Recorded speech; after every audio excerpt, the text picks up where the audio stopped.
Hai noroc băieți și bine v-am găsit cu un nou episod pe Samp. Da bă băieți, în primul rând vreau să vă zic că n-am mai postat de foarte mult timp și am zis să fac și eu un clickbait mic așa. Nu mă apuc pe Bizon. Nu știu, am zis să intru și eu pe aici să văd care mai e treaba. Nu știu, mi-era dor un pic și de game-ul ăsta.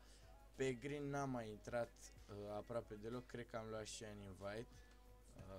Ia stați chiar că vreau să mă uit. Green.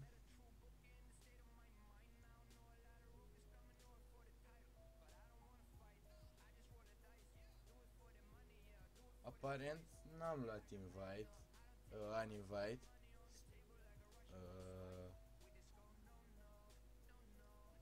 Da, nu știu de ce n-am luat un invite, mi-am făcut raportul, dar n-am făcut orele jucate și nu știu, credeam că e un invite, că săptămâna trecută nu am făcut. Mă rog, nu contează, oricum nu o să mai joc pe Green. Eventual o să-mi fac raportul săptămâna asta pentru că am 190 ceva de zile, 193 dacă nu mă înșel și vreau să ies la 200 fix. Pe aici, nu prea mai am bani, am un Hotring, un Maverick și un Master și în rest, cam nimic.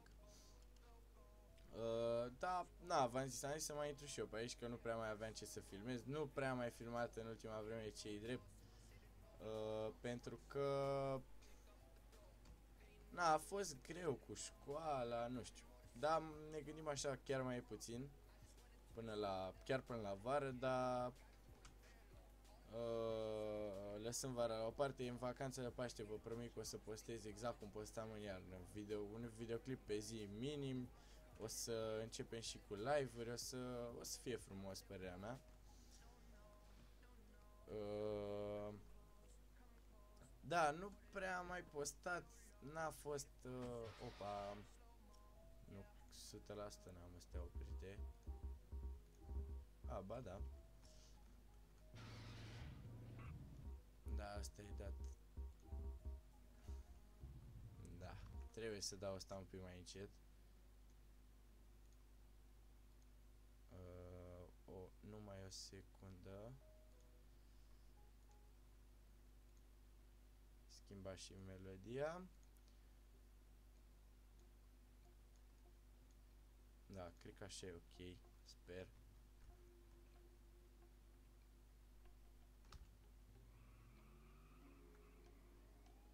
Hai că e bine.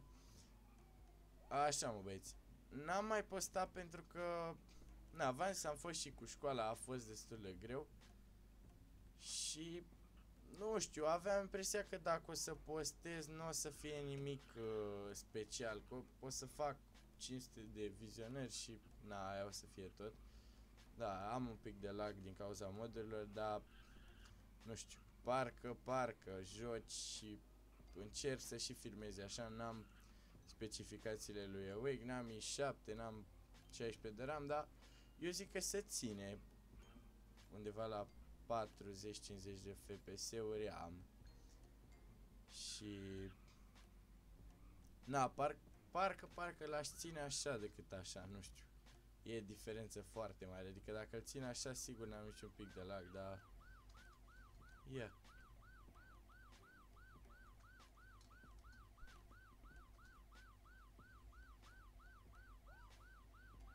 să vedem ce zice domnul polițist.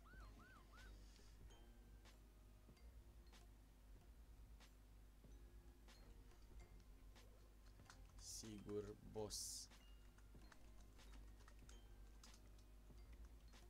Bafta. M-a luat radarul. Da, sunt frumoase modurile și chiar merită să joci cu ele așa, adică cum spuneam, se vede diferență foarte mare. Așa n-am niciun pic de lag, evident, dar așa e un pic. Nu știu, îl simt, cel puțin îl simt. Sper ca pe filmare nu o să se vadă chiar așa rău. Și dacă o să se vadă, văd eu cum îl reglez să nu fie lag. Da, mă băieți, și vă ziceam cu filmatul. Nu știu, nu prea mai aveam chef să filmez pentru că credeam că o să se facă 500 de vizionări, nu o să fie nimic special, o să fie totul plictisitor. Și nu știu, eram așa, pot să zic chiar deprimat. Hai să mergem și la event.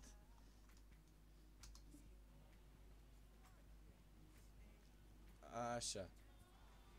Nu, aici sigur trebuie să dau mai ce muzica, nu muzica asta. Bun. Și când vezi, frate, că nu mai postezi atâta vreme și nu e, nu știu, nu e nimic special pe canal, nu mai ai comentarii, nu mai ai nimic, și zici, hai să pun și eu un videoclip de Doamne ajută și faci 1000, parcă s-au făcut 1300 de vizionări. 1200 și faci 1200 de vizionări, parcă îți vine, știi, gen, simți că mai ai abonații cu tine. Nu știu, că mai e cineva care te urmărește. Așa, pentru 200 de vizionări, ce rost are să faci un videoclip, dar chiar simt că merită. Și tocmai de-aia v-am promis că în vacanță o să facem frumos. Chiar o să-mi dedic mai mult timp YouTube-ului. Sper să fac în vacanță și eu 2000 de abonați. Momentan suntem 1700. Și na, nu știu. Am postat mai de mult un videoclip cu istoria mea pe Bizon, dar l-am șters pentru că se auzea foarte prost, pusesem muzica foarte tare și nu se mai înțelegea nimic și am zis las-o baltă. Și acum, opa, ce se întâmplă? Și că aveți timp până la 21:17 să vă ascundeți. Și aici scrie Last Car Standing. Ei știu. Și unde am putea, fraților, noi să ne ascundem în arena asta? Nu știu. Nu ai niciun loc unde să te ascunzi. Aici, în găurile astea, probabil o să fie câte 1000 de oameni. Boss.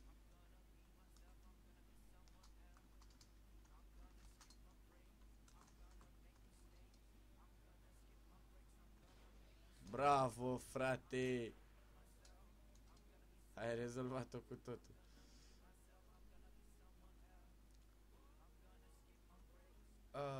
Și nu mai am biciclete pe aici, nu mai am cu ce să merg.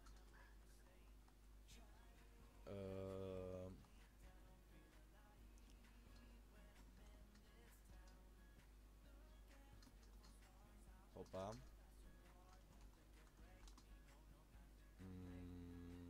Da.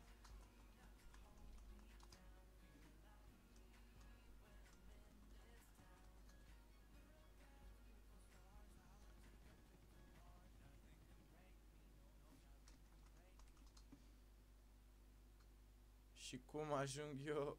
Chiar nu știu cum ajung. Am încercat să chem și taxiul. Bă, totuși, să fiu eu sigur o chestie, îți dau și muzica un pic mai încet. Așa. Da, mă, băi, ce să zicem? Așteptăm nefritul să vedem care o să fie treaba cu el. Dacă iese ceva frumos, eu așa sper. O să joc acolo, serios. Vreau să mă apuc gen cum jucam pe Orange, adică foarte mult. Taxi! Stai, bossule! Ehe! Beleaua!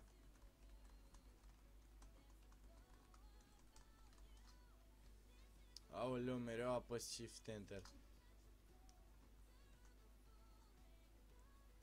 Adică du-te, dică tare. Da, mă. Am zis eu că mi-e dor de bizon. Mă, da, ăla o fi liber.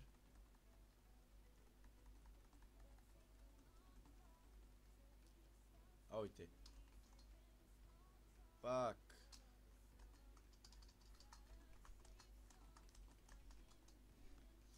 Așa, mă, băieți, până ne duce taximetristul. Ia uitați ce frumos se vede și taxiul ăsta. Mai discutăm și noi un pic. Ziceam că sper să iasă ceva frumos proiectul lui Awake. Mai e destul de puțin până se deschide. A zis că nu e sigur dacă se deschide pe 12, dar noi așa sperăm. Totuși, și dacă îl deschide cu o săptămână mai târziu, pică la jumatea primei săptămâni din vacanță, deci tot nu e chiar așa de mult. Mult timp pierdut mă refeream, că na, majoritatea jucătorilor de Samsung copii 12, 13, 14 ani și au școală, nu îi lasă părinții așa de mult la calculator, dar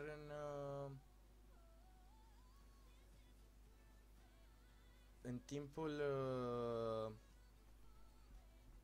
timpul vacanței chiar au mult timp. Stau toată ziua și se joacă la calculator, dau magie la Word-uri și chestii de astea. Și na, uite și bicicleta mă să pup. Hai să spawnăm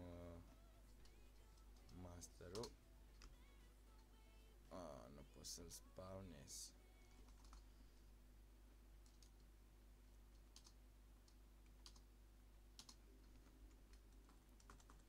Uite-l aici.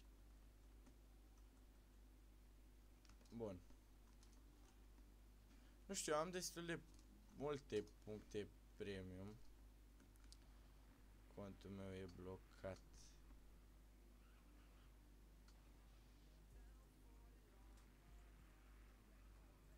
Aoleu.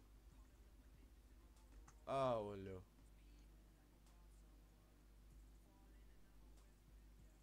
LOL. Nu știam că melodia asta e...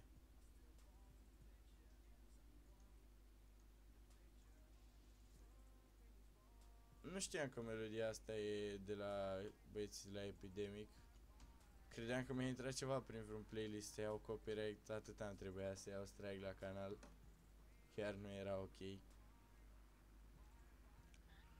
Da, mă, băi, și ce să mai zic, e plictiseală așa pe Sam. Nu prea mai e nimic bun de făcut. Nu știu, m-am plictisit rău de tot de poliție și pe Orange am avut 50, vreo 60 de zile, dacă nu 70. Acum pe Green am mai stat, încă chiar nu știu. Am stat o lună. Da, cam o lună, deci cam 30 de zile am mai stat și aici, deci aproape 100 de zile în poliție.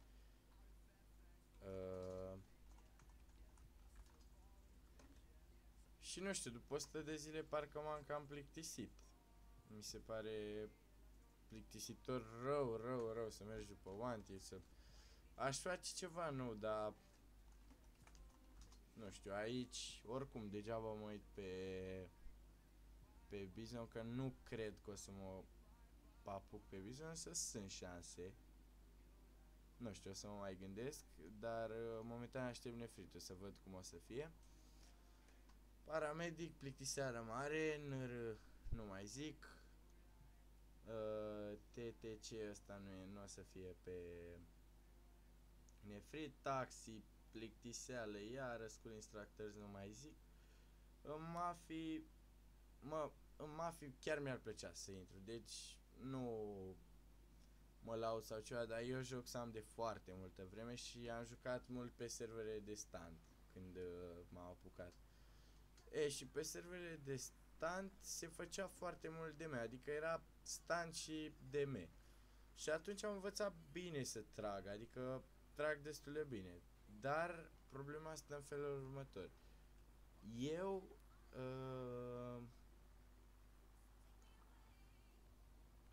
învăț după masa și ies în fiecare seară la ora 8 de la liceu. 8 fără 10, bine, unele ore sunt mai grele și ne țin și profii mai mult și se ajunge undeva la 8 fără 5. Asta ar însemna că eu trebuie să ajung obosit acasă în 5 minute ca să intru la Word, să stau la oboruri, nu știu, seara în general sunt foarte obosit. Mai degrabă dimineața și avea timp și dimineața nu sunt ori, deci mi-e foarte, foarte incomod cu mafiile, poate la vară, adică la vară, da, nici la vară ce-i drept, pentru că, na, vara stai și tu pe afară, nu știu, filmezi dimineața eventual și pui videoclipurile seara. Dar nu-ți vine, frate, să intri la 8 în casă luni, miercuri și vineri, parcă sunt că ai ori. Totuși e vară, frate, nu intri la 8 în casă. În schimb la anul sper să apuc să joc și eu într-o mafie ca lumea, să stau mult. Pentru că o să învăț dimineața, o să fie alta situația, na, de la 8 la 10 nu mai scrie nimeni. Nu știu, sau cel puțin așa cred că o să fie, ieși pe la 2 de la școală, mai stai un pic pe afară până pe la 3, să zicem 3, hai 4, ajungi acasă, dormi o oră, se face 5 și de la 5 la 8 sunt 3 ore, ai destul timp să, nu știu, dacă vrei să faci teme, să lucrezi, să nu știu, ai timp și de la 8, na, să zici că ai timp să intri la Word. În schimb, acum e dificil, v-am zis, și să continuăm. Poliție nu mai vorbim și Hitman ar fi o idee. Da, e o idee foarte strălucită, eu pe Nefrit în Hitman o să vreau prima oară, dar na, știți cum e, Hitman-ul rămâne Hitman, întotdeauna a fost cel mai greu de intrat acolo și na. Da, mă băieți, nici nu știu ce să mai facem.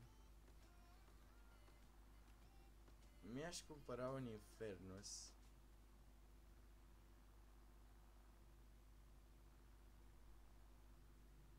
De fapt... Nu, de fapt mi-aș cumpăra o casă. O casă, frate. Nu știu câte ore trebuie să... Nu știu care e... Ia, stați o secundă să intru eu pe penă la Bizon, să văd care-i treaba cu licitațiile, când ți se scot chestiile la licitație, bunurile. Că... Na, nu cred că are... Ia, poți să dau slash, nu? Nu, am level prea mare.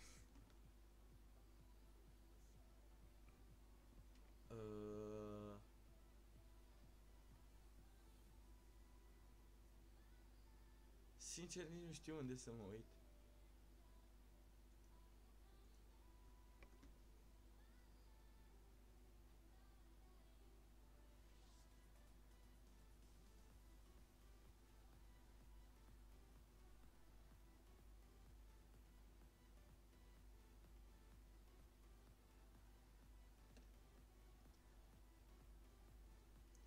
Da, nu găsesc. Habar n-am.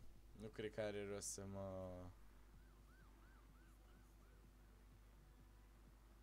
să mă aioresc, să-mi iau o casă și după aia să fie scoasă la licitație.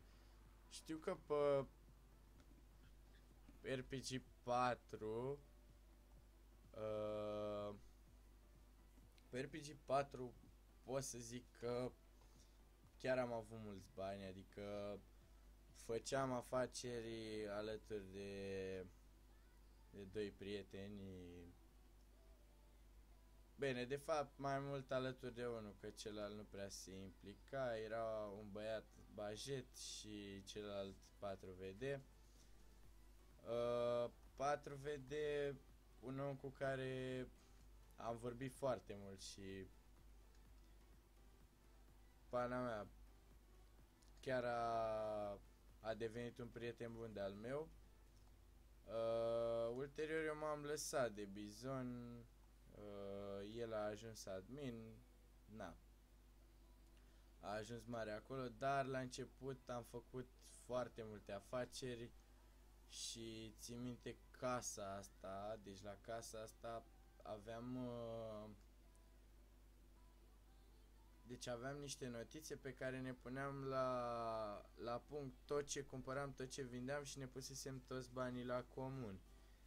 Și țin minte foarte clar că am cumpărat casa asta și am scos la ea enorm, enorm. Am vândut-o a doua zi și chiar au ieșit bani frumoși și, na, ușor, ușor, cu bișniță, cu chestii de-astea, am muncit și am ajuns să avem prima casă de pe Winewood, casa de pe plajă cu garaj, le aveam pe amândouă,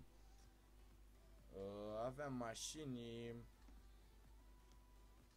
prietenul meu 4VD, stați o secundă să vă și arăt.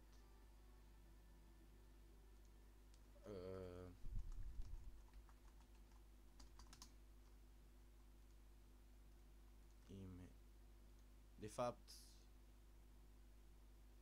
nu pot să vă arăt, dar o să mă uit și o să vă zic. 4VD.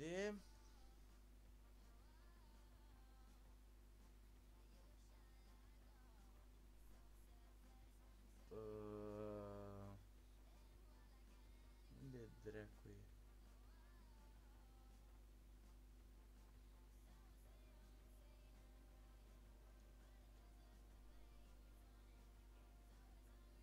Aici am o property. Nu scrie. Ba da.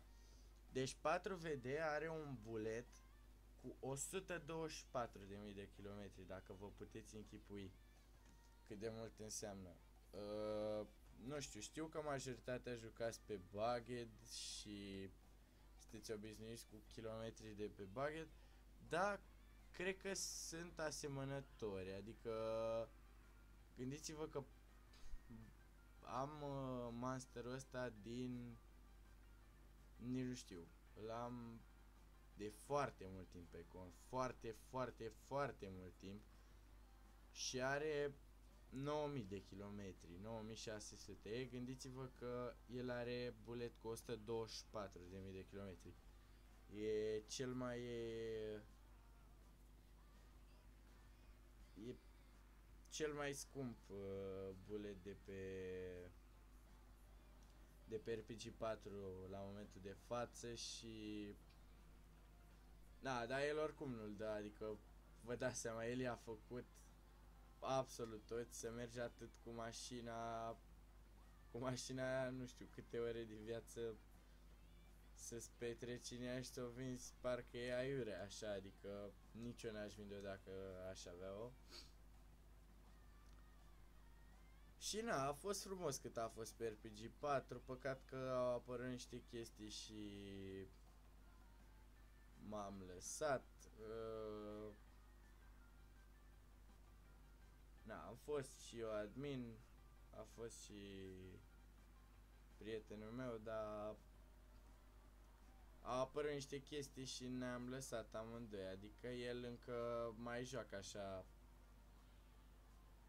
uneori, dar joacă foarte puțin, din păcate.